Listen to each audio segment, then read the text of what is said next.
वट सावित्री पौर्णिमा. सावित्री सत्यवान यांची अमर कहाणी.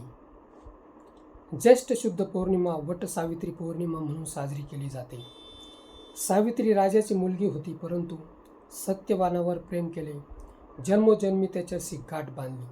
पुढे तेच पिढ्यांनाही करायला भाग पाडले.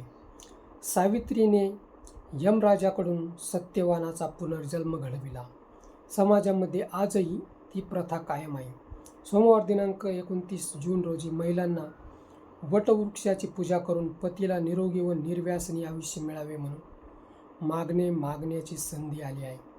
या धकाधक्कीमध्ये महाराष्ट्रात नगरसेवक, आमदार, खासदार चोरी करण्याचे प्रमाण वाढले आहे.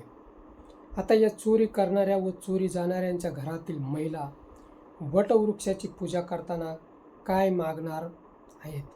पुन्हा या चोऱ्या करणाऱ्या व चोरी जाणाऱ्यांना आयुष्य मागणार आहेत काय? महिलांचे आयुष्य असे संघर्षमय असते.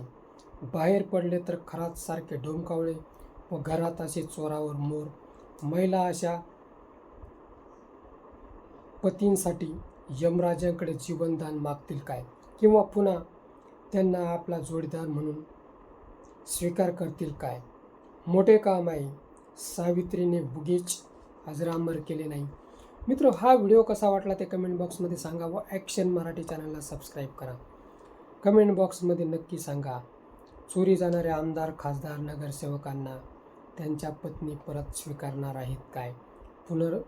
जन्मोजन्मी त्यांची साथ स्वीकारतील काय?